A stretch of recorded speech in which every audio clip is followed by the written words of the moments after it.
Hello everyone, and welcome.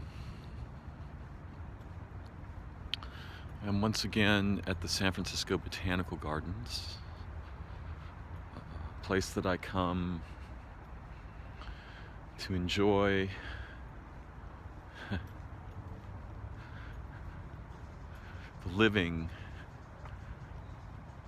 time, living beings in relation.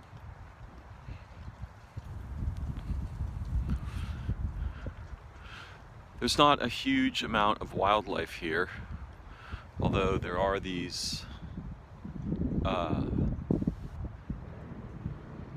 geese, who are amazing. And part of the reason that I'm making this video today is due to something I was involved in with some friends the other day with the geese.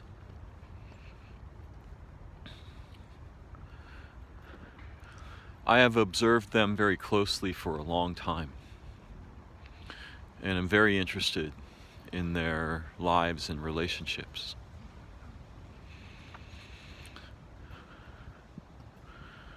In our modern situation, we are, in a sense, outside of living time.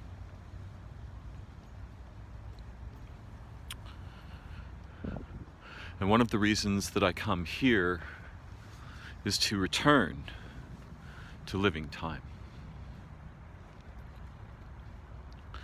And this is what I'm going to be speaking about today.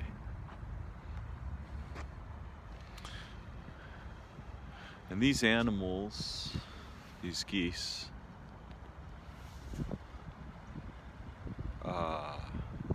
helped me understand something very important the other day. Something fundamental, crucial. Important to all of us in different ways, but very important to our health and intelligence and humanity. I was here with some visiting friends the other day, and we were kneeling down so that we were near the geese and kind of among them. And they began to emit a series of calls. The geese to the west of us began to emit a series of calls, and all the geese stopped what they were doing and paid very close attention and put their heads up. Even in here we cannot escape motors. So the geese put their heads up and looked to the west. At least the ones in front of us did. And all the other geese paid very close attention.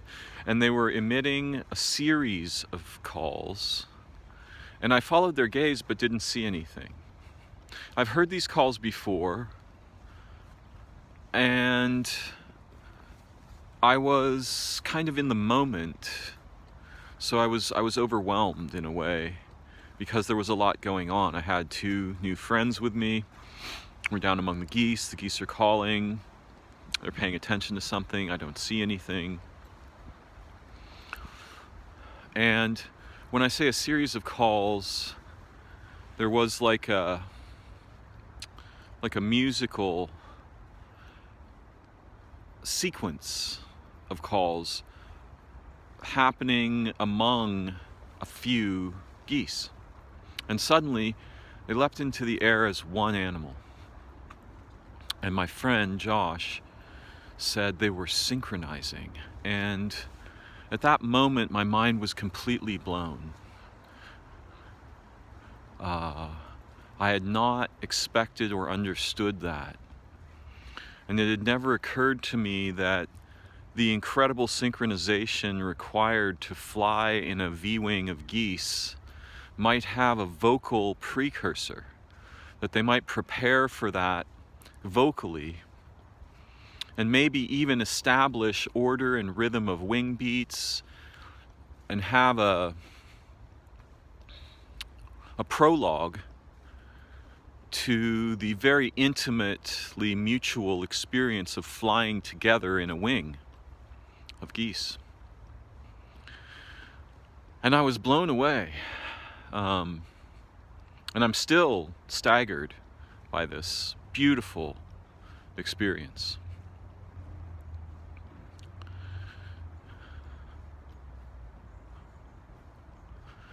That the geese would synchronize before taking flight should be relatively obvious, but I never noticed it before in all the times I've watched them. And they vocalize while flying too, but the sound is different.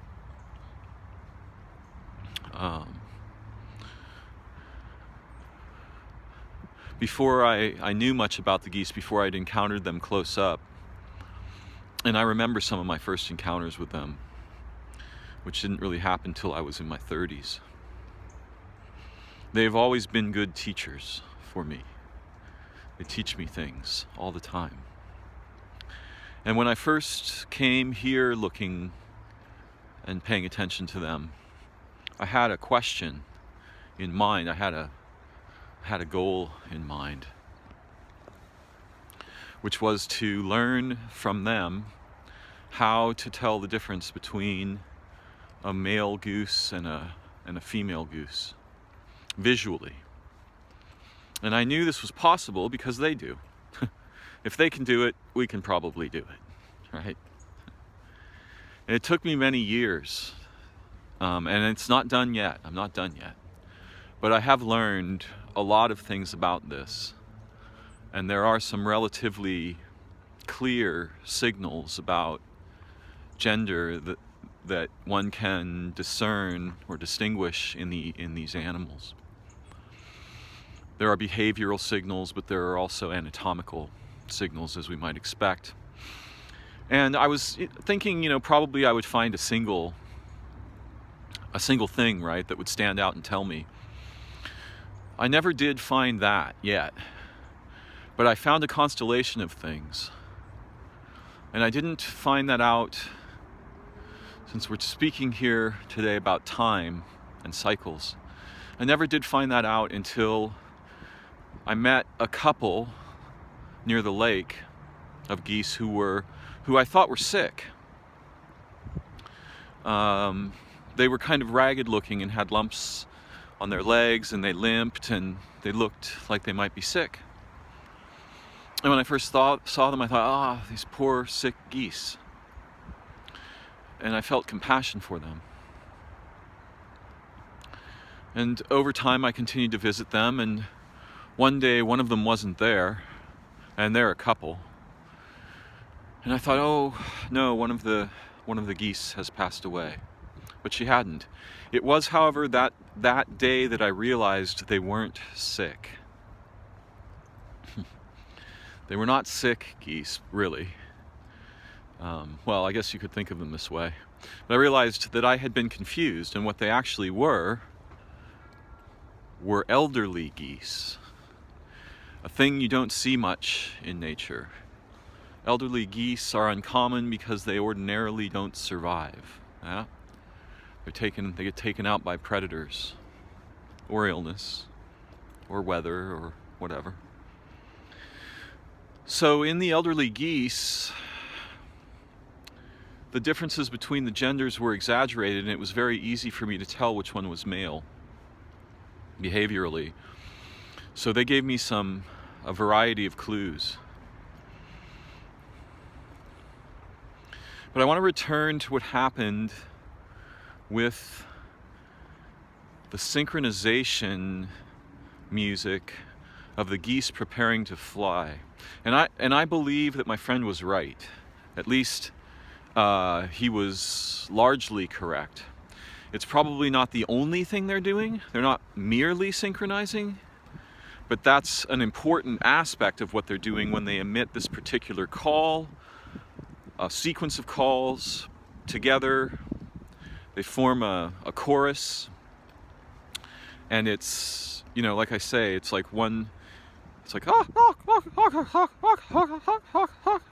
this kind of sound. Although I haven't tried to emulate it, so that's probably not a good a good emulation. But it's something like this. And the animals emitted it in a series before they took off together. And I'm very aware of this phenomenon of beings acting as a single organism. And I believe that our distant ancestors were deeply aware of this phenomenon. And even today, the rather tragic animal that human beings are, we form tightly knit unities. And I would suggest that we, like dolphins or chimpanzees or other social mammals, we are pod animals. We are fundamentally inclined to form extremely tightly knit groups. And you can see that our representations of this, you can see representations of this all throughout culture, right? And you can see things like military units, sports teams, corporations, teams within corporations, choruses, rock bands, a medical team. All kinds of examples of where humans form something not entirely dissimilar to this, right? A unity with useful, distinctly endowed members. And this, by the way, is almost an exact duplicate of what the geese did. They had a leader, 2 wingmen, 2 edge people. They may not have been men, by the way. Could have been wing women, wing beings. So they made a 5-member group when they took off.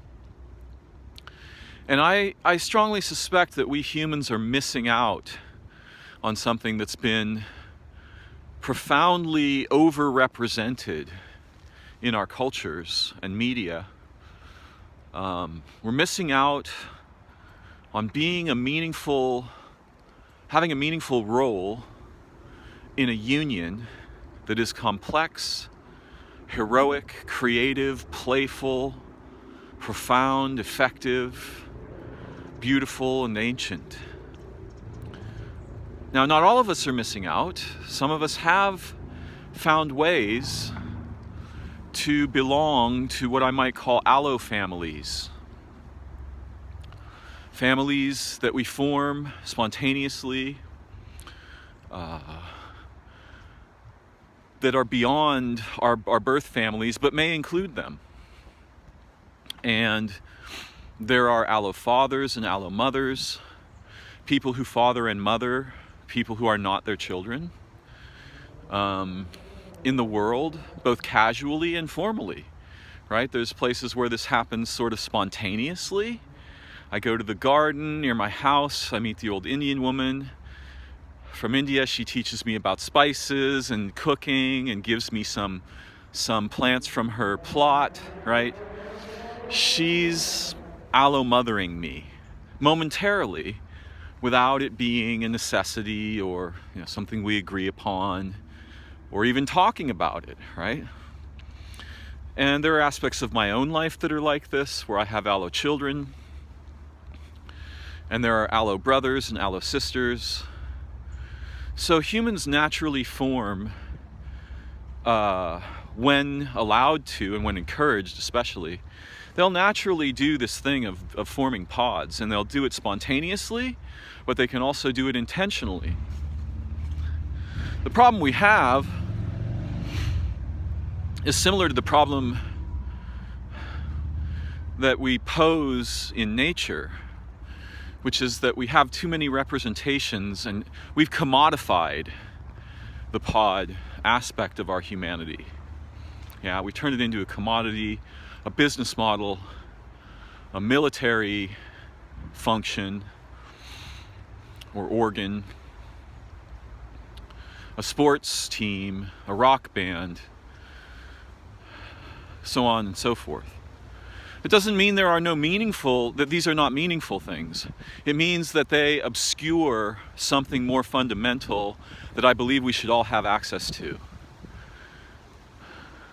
Because I think we are pod animals. And what I want to touch on today, these will be initial reflections, is how we synchronize and what we synchronize with. On the way over here, I encountered an idea, a new word, that I'd never heard of before, that I think is very important. I was reading a book briefly that was in like the cheap box outside of Green Apple Books. I think it was called The Bipolar Disorder Survival Manual. And I was just paging through it kind of randomly.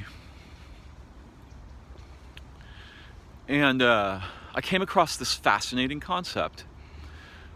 There were two words, and I can only remember one of them. And I've tried to find the other. I will eventually, but not while I'm making this video or before it. So perhaps you may find it yourself. One of the words was Zeitgeber. And there's an antonym to Zeitgeber that might be something like Zeitstorer.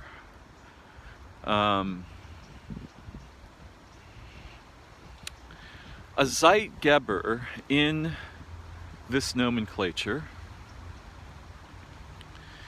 is an aspect of our lives that generates a field in which our biological rhythms and our circadian rhythms and our social rhythms and our emotional rhythms, they take a cue from this phenomenon. Yeah? So that might be something like the sunrise time, which changes throughout the year. Our work schedule, when we meet with meaningful companions or friends, when we don't. Exercise time, when we eat, when we watch things on screens, when we read books. But because we are intensely social animals, there's this vast field of Zeitgebers around us of which we mostly remain unaware, and so our rhythms can become very profoundly disturbed. And I've certainly experienced the profound disturbance of my sleep cycles and rhythms a number of times. And all of our biological phenomena, experience and activity are linked, and they're linked. Actually, to call them linked is the wrong word. They form a unity. Yeah. And the rhythms are deeply affected by the Zeitgebers in our lives, and if those change, our rhythms change. We synchronize differently. Yeah. Our sleep cycle can go haywire. Our moods and emotions can transform. Our capacity to interact socially can transform dramatically. And it doesn't just transform, it doesn't merely transform by crashing. It can transform by going sort of into superfunction or hyperfunction. It can do all kinds of things. We can become very creative. We can become very moody or agitated. All kinds of things can happen. But I invite you to begin thinking and considering about the Zeitgebers in your own life that you can identify. The things that are the anchors of your relational temporality, your social temporality, your intellectual temporality, your creative temporality, your sleep cycle, your eating cycles, your exercise cycles, your learning cycles, your performance cycles.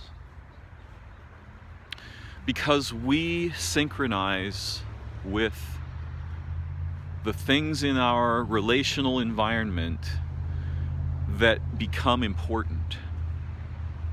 And we do this largely unconsciously, and there are very deep consequences to discovering and becoming aware of this. When we are not aware of this, we can easily be completely destabilized by something relatively minor changing in our lives, something seemingly minor, right? That turns out to be a pivot on which our life clocks are orienting when we awaken, when we eat food. Some people eat food immediately when they awaken. Others wait a long time. This can change. This is one of the things. This is a Zeitgeber in this nomenclature.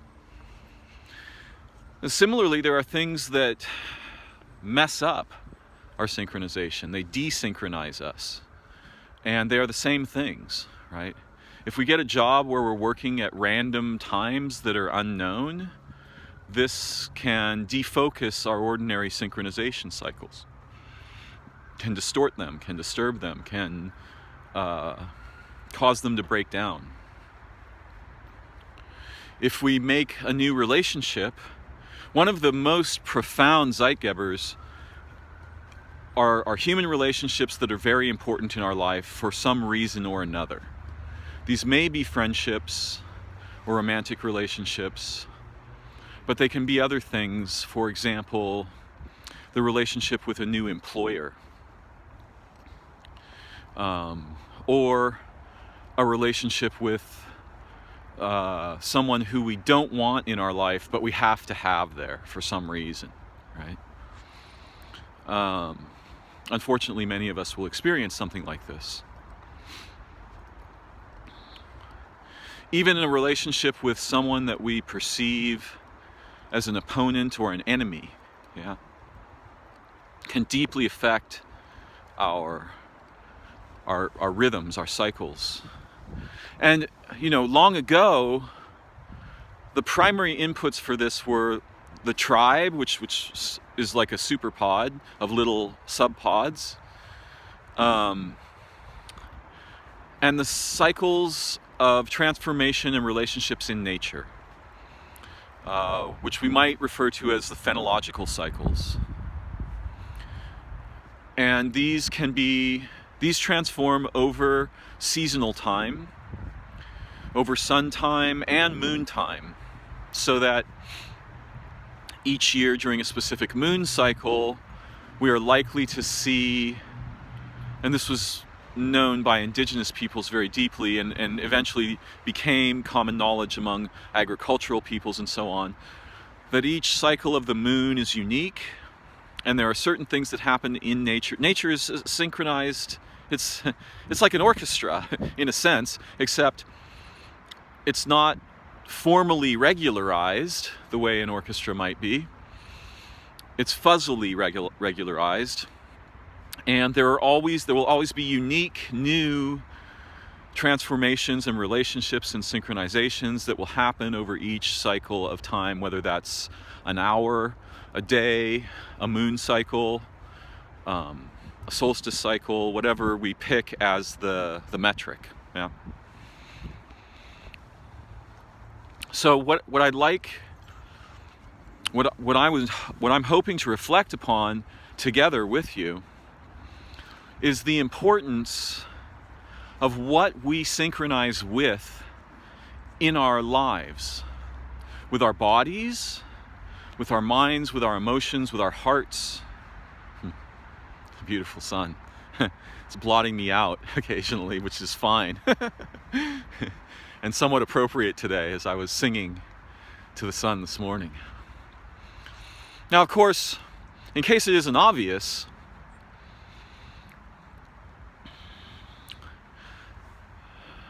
relationships, signals, however you want to think about it, with the sun and the moon are fundamental to living things. And for most of human evolutionary history, the primary Zeitgebers were in nature. They were animals and plants and weather, sunlight and darkness, moonlight, starlight, water, food, each other, community, communion, the animals. They were these things. In our time, all of this has become very vague for nearly all of us. It's still there in the background, but we're paying attention to machines and clocks and calendars, fake metrics, human-imposed distinctions, non-living, non-giving relationships. And many of these things are the opposite of Zeitgebers.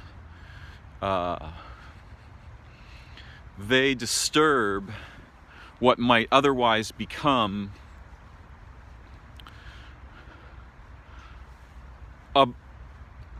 a healthy, beneficial music of synchrony and meaningful participation in living time together.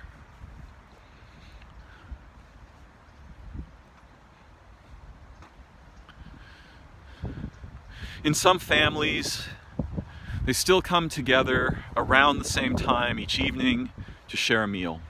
They may come together around the same time in the morning to share a meal if they're very lucky or young. And this was an important Zeitgeber.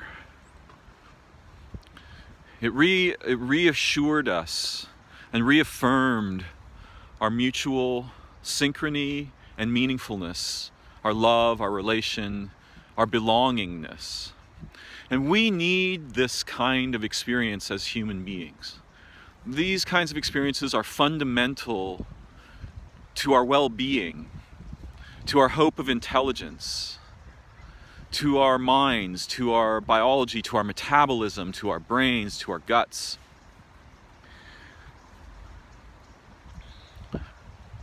And they've been disturbed, fundamentally, particularly since the onset. One of the most profound changes in human evolutionary history that is still a big experiment, and I'm quite concerned about this experiment, is the onset of technology that emits light. That's a really dangerous thing. Light-emitting machines. It's not very long ago that there weren't any. Although there were candles and fires, those are very different from light-emitting machines. And right now, as I'm speaking, I'm holding in my hand a light-emitting machine on which I can monitor something resembling what you will see when you watch this video, and what I will see when I watch this video later. And strangely, this machine is also a light-absorbing machine. What you see in the video is not what you would have seen with your eyes, where you hear, because your eyes are different than a camera. They're not the same thing. The crows and ravens are preparing, I think these are crows, they're preparing for the evening roost get-together. They're about to make a pod for the night. They might live very separately during the day, but in the evening they will come together as a group. And this is quite common with many species of birds. They are synchronizing with each other, metabolically, socially, tonally, with vocalizations. There's something very profound we can learn here together if we're willing to explore this with curiosity and intelligence and wonder. Because we can recover aspects of our humanity that have been lost in the modern circumstance, where the opposite of Zeitgebers are disturbing and distorting our biorelational clocks, our metabolic clocks, our emotional, clocks is the wrong word, Tempos. Yeah, tempos. Paces.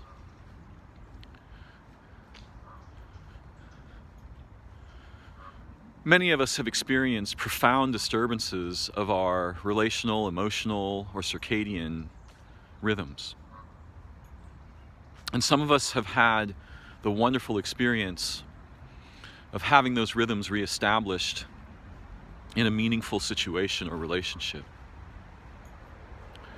Now that we can relate with people in other parts of the world, something I've done quite a bit of electronically, we can actually have relationships that can be very important to us that disturb our rhythms because we start to match time with distant others. I believe that human beings form bodies and minds together first, and that individuality is a sort of peculiar myth, right? It's what's left when you break the human away from all of the fundamentally crucial temporal and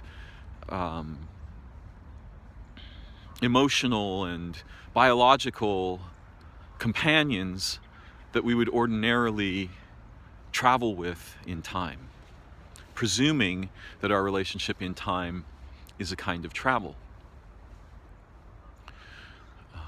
I suspect and have good reason to believe that our relationship with time is much stranger than what we imagine. It is not merely linear by any stretch of the imagination. No, it's something quite extraordinary, something our rational minds would have difficulty accepting, let alone believing in. And I think this because this has been my experience, not merely because I like wild theories about time, although, sure, I'm interested in that too. So I want you to think about, with me, about the processes and events and entities and beings and elements of nature, organs of nature in our lives that are Zeitgebers, things with which we synchronize naturally, consciously and unconsciously. Though I think for most of us unconsciously, because we're not ordinarily trained to consider these things.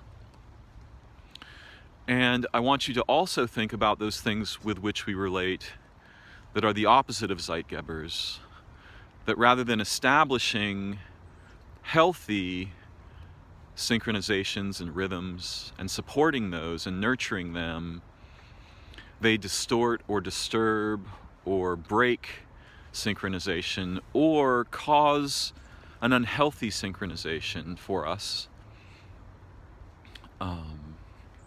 For example, having to get up to move the car or not so that we won't get a ticket. And the notifications that arrive on electronic devices and haptic notifications on devices that produce physical feedback such as vibration. The lights that come on at night outside. Those in my neighborhood have recently been replaced by LEDs. This is, in my view, an extremely unhealthy transformation. There was an excellent example here in the Botanical Gardens of the opposite of a Zeitgeber, something terrible. And maybe I've got this right, maybe the word is Zeitstorer. It probably means to sever in German, but we'll figure this out. I'll find the antonym eventually again.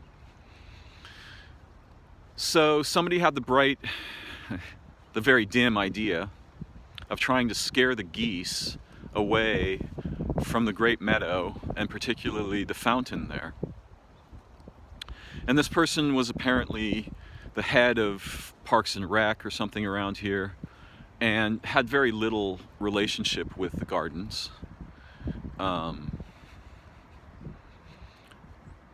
And decided to do something that was fundamentally wrong and, in my view, dangerously stupid.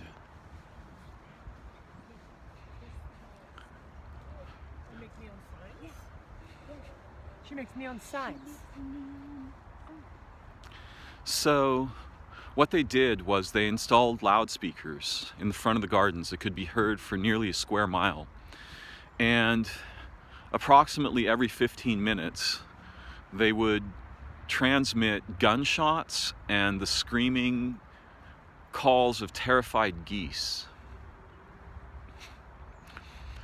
That is an excellent example of the kind of bizarre and deadly ignorance that our modern cultures comprise. Nobody knows whether installing the bad light of LED street lamps all throughout the city, no one knows what the biological or circadian repercussions of this are, right? Nor is anyone very concerned about it. This light is terrible. It's far too bright. It's far too white.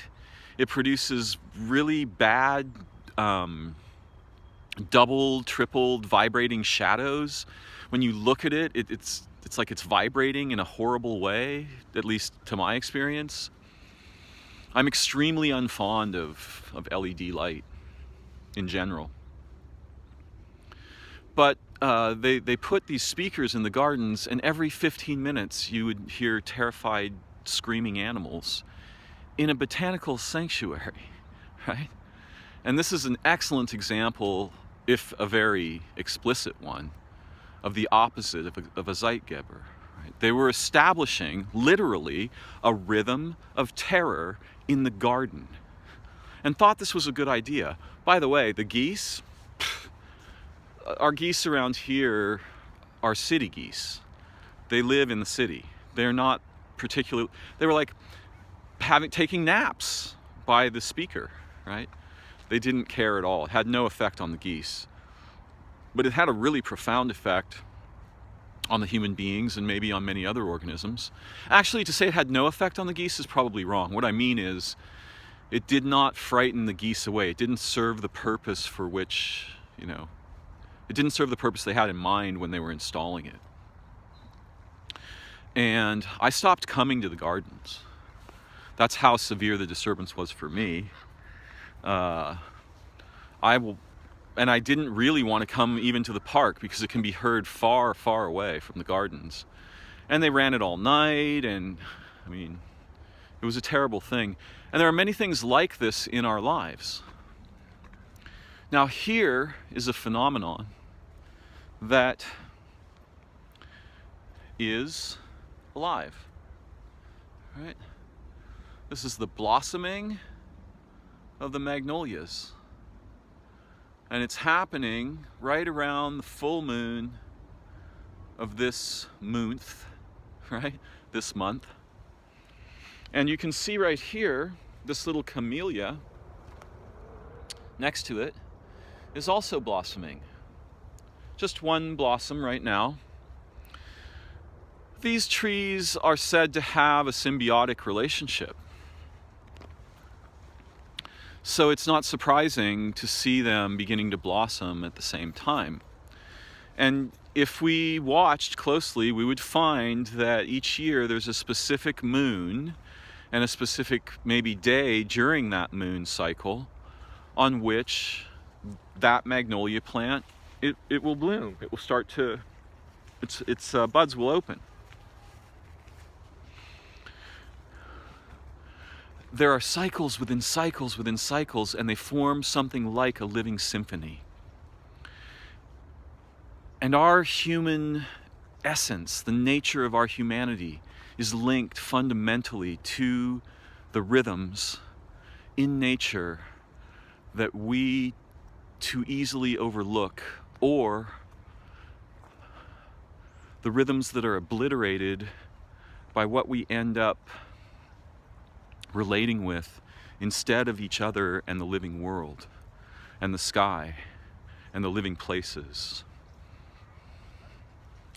The essence of our humanity depends fundamentally for its health and well-being on a wide array of synchronizations. And we have some volitional access to this. We can transform, we can be selective to some degree about what we relate with and when we awaken, when we eat, when we come together. And we can also learn new ways or remember old ways of creating synchrony among us. And that synchrony can be astonishingly powerful because it can become a motive force. And that motive force can transform human history, not just our own lives. It can move the world. That kind of synchronization that is very deep and is shared among many beings for an important relational goal or purpose can deeply affect history and the possibilities of futures. So I think the synchrony is really deeply important to our own personal lives and to our health, fundamentally important to our health and our well-being and our opportunities to discover and explore our humanity together. But it's also very important to how we form and play out social agreements, societies, anti-societies, fake societies. It might be one of the arbiters between a society we can trust as authentic and one we should reject as false. Yeah? Unfortunately, most of our experience in modern history is with societies and communities that are essentially either false or largely falsified. You and I didn't establish the United States of America. You and I didn't establish California or San Francisco or any of these groups. We acquired membership in them only modestly intentionally, at best, right? I am not an American because I chose to be an American. I'm an American because I was born in California, and I've lived most of my life here. So I'm also a Californian primarily for the same reason. But that association is not particularly meaningful. The association between me and the people that I love, that's very meaningful to me. The association between me and the living places, that's very meaningful. The living creatures, that's very meaningful. These other associations are not meaningful. And in fact, again, they are the opposite of Zeitgebers. We live in a society that's constantly inserting junk into our temporal relationships, and also toxicity, like the ridiculous loudspeakers in the botanical gardens. So we need to be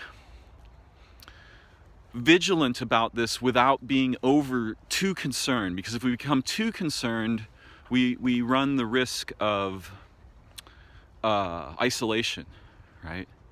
Or of being so disturbed by the opposite of a Zeitgeber or a toxic synchronization pivot that we cannot experience happiness anymore. So there are risks involved even in becoming aware of these things. We don't want to overreact, yeah? Want to maintain a steady, curious, aware outlook. But also we want to be intelligent and attentive when something new is being introduced into our life, whether that's a job or a new relationship with time based on some phenomenon that occurs regularly in our environment. For example, one of my neighbors has a robotic vacuum cleaner, and the thing goes around banging into walls pretty loudly where I live every day at a certain time. There's another example of a toxic, intrusive, mechanical thing that disturbs natural rhythms by inserting just mechanical disturbance, right? Now, I am particularly sensitive to mechanical disturbance. Although I've spent much of my life fascinated by and working with computing technology and technology in general, I'm a bit of a Luddite in that I think primarily our relationships with technology are harmful. They're certainly harmful to the living world. And some people would claim, well, they're absolutely necessary to the survival of 7 billion humans. And people will claim many confusing things when they're trying to defend something that they're used to relying upon. Yeah. I think it's much more complex than that. For example, the world can probably support 7 billion human beings, maybe, but what it can't support are billions of objects and machines. I've often heard people talk about population growth, but rarely heard anyone mention the explosive overpopulation of objects and machines and how lethal that is to living environments. And again, these devices distort time. They distort our natural relationship with rhythm, with each other, with the living world, with the sky. We need darkness at night. It's surprising that I would have to assert something this obvious, but we need darkness at night. We need to be able to be relieved of bright, intrusive illumination when it's time to sleep. And the light from our computer screens has been a Zeitgeber, or disturbing our circadian rhythms and producing severe biometabolic problems in our people for a long, long time now. And as I said, I think the onset of light-emitting machines, LEM, was one of the turning points in human history where we're going to undergo radical, largely toxic transformations of what it means to be human, simply because we've developed machines that absorb and emit light. And that's a very dangerous thing, because until we did that, all of the synchronizing signals from light were from primarily natural sources. We need those signals. We need healthy Zeitgebers. Yeah?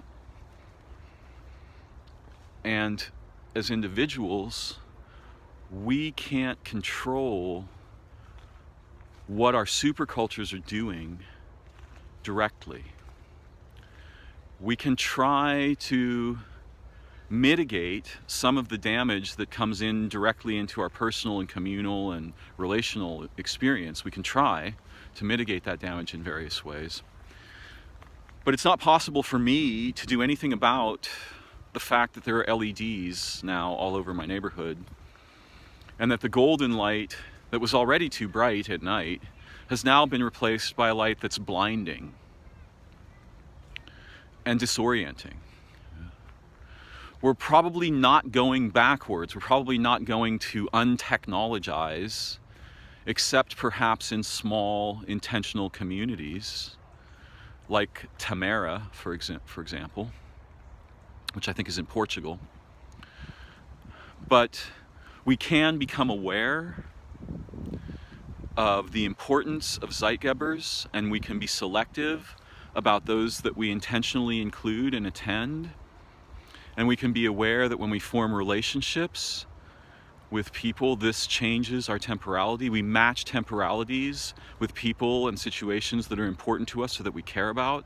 If I form a close relationship with someone in a completely different time zone, that will transform my inner temporality dramatically.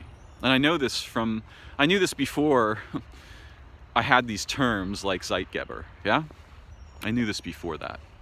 I was aware that relationships affected when I ate, slept, dreamed, what I did, what my mind was doing, my mood, all these things. So I think the geese inspired something really profound and important for me personally. It's not something I haven't been aware of previously. It's that I have a new way of being aware of it now, and I can see how important it is. And again, I think that fundamentally, the idea of humans as individuals is highly confused. I think we naturally want to form what I would refer to as pods, and one of the best models of that is just our hand, right? It's a unity formed of distinct members. Without each member's distinct character and qualities, the capabilities of the unity are limited. If all of the members are doing exactly the same thing, the hand isn't really a hand. Yeah, it doesn't work. And that's part of why we have unique digits, and unique appendages. Even my right eye and my left eye, you can say like they're both eyes. They are not the same thing, even though they are the same class of thing. And we can easily understand that they are the same class of thing. The right and the left sides of my body are quite different. Only 5% approximately of the microbes that live on my right hand live on my left hand. So the appearance of similarity can be very deceptive. The power of diversity is something fundamental to life itself and to its profound beauty and resilience and intelligence and relational synchrony and symbiosis.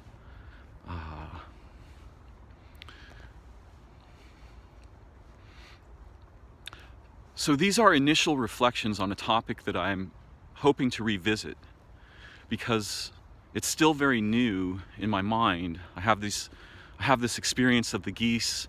I have these new words, the Zeitgeber and its antonym.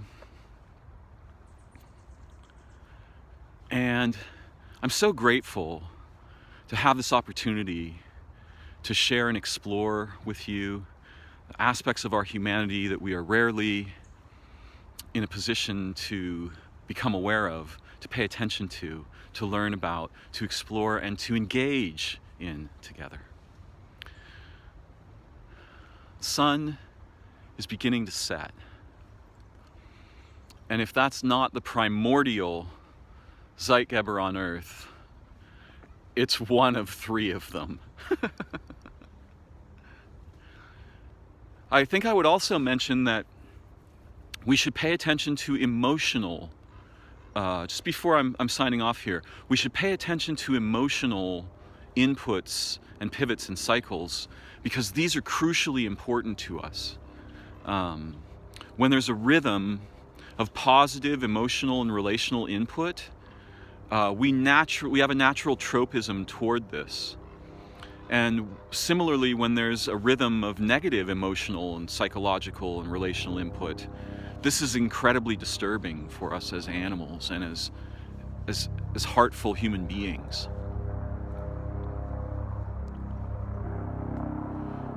There's a big machine in the sky.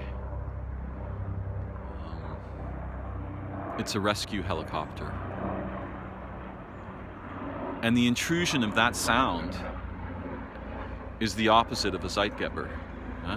It disrupts all of the living sounds in the garden, and it overrides them. One might say it overstands them. So again, we have a choice, right? We can determine to what degree we relate with or are offended by or are disturbed by various phenomena. We have some intentional relationship with this, yeah. But I think for those of us who are suffering health or mood or psychological disorders, the rhythms of our relational lives are the fundamental place where we can seek healing. Even if we feel very isolated or helpless or vulnerable, we can make little changes over time, small transformations. We can include something that is healthy and joyful, reassuring and nurturing, and we can exclude some things that are disturbing and detemporalizing, right? Desynchronizing. And in this way, the geese have brought me a great gift. And this is part of what is meant when people talk. I could hear the wing beats of the ravens. Such a beautiful sound. And they are synchronizing vocally across. Birds do this all the time. But yeah, what I was going to say was just like, this is one of the things that is meant when humans talk about learning from animals and learning from observing plants and learning from observing living places and the relationships and temporalities that are natural to those beings and places. This is a beautiful moment of receiving, for me, something transcendental from the White Jaw people, from the Canadian goose people. They gave me a great gift, and my friend Josh helped me recognize it, because had he not specifically pointed out that they were synchronizing in their calls prior to getting airborne, I would have made a mistake. I would have thought too simply about the behavior. I would have thought something like, oh, that's the pre-flying call. I would not have seen the synchronization aspect. So I'm so grateful both to the geese and to my friend Josh, who is amazing and brilliant, and to his moment of insight. He just immediately recognized, oh, they're synchronizing. And my mind just lit up and has continued to light up since then. So again, I'm so grateful for this time that we have together to explore these things. And for those of you who pay attention and are curious and want to learn together, somehow we form an invisible community. And it's one that I deeply value and treasure and is very precious. I may not meet you all in person, but our minds and hearts have met in this strange, modern, electronic situation. And maybe we have made something beautiful of the possibilities of the machines involved in recording and cataloging and transmitting the sounds and the thoughts and the ideas that we share. May your way be gentle and good. And thank you so much for sharing your time with me. Bye-bye for now.